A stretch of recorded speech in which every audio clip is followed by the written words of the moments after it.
Böyük qayıdış proqramı çərçivəsində işğaldan azad olunan ərazilərdə geniş miqyaslı bərpa və yenidən qurma işləri uğurla və sürətli şəkildə həyata keçirilir.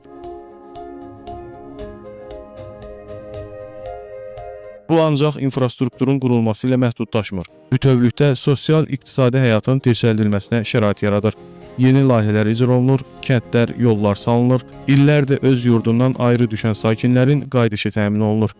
İşğaldan azad olunmuş digər ərazilərimizdə olduğu kimi, Kəlbəcərdə də böyük qayıdışa dair birinci dövlət proqramının mərhələli şəkildə icrası uğurla davam etdirilir.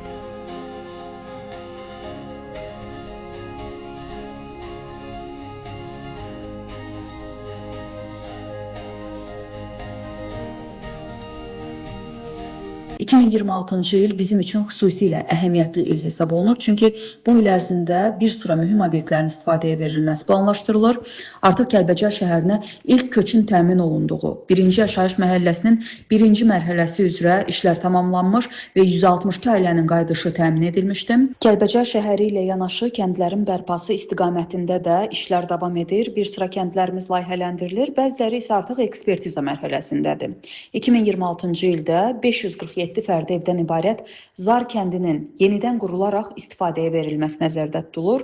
Belə olacağı təqdirdə elə kəndlərə də ilk böyük qayıdışın Zar kəndindən olacağı ehtimal olunur. Təhsil sahəsində də bir çox uğurlardan danışmaq olar ki, Kəlbəcər şəhərində unikal bir müasir təhsil kompleksinin açılması planlaşdırılır ki, bu kompleksdə öz növbəsində istər məktəbə qədər, istər məktəblilər, istər də peşə təhsili almaq istəyənlərə xidmət edəcək. Eyni zamanda bölgənin sosial-iqtisadi inkişafına ciddi təkan verəcək layihələr də həyata keçirilir. İsti su, müalicə istirahət kompleksinin də il sonuna qədər açılışı nəzərdə tutulur ki, bu kompleksin mövcudluğu həm də ölkəmizdə sağlamlıq turizmi potensialının artırılmasına da əhəmiyyətli dərəcədə öz töhfələrini verəcək.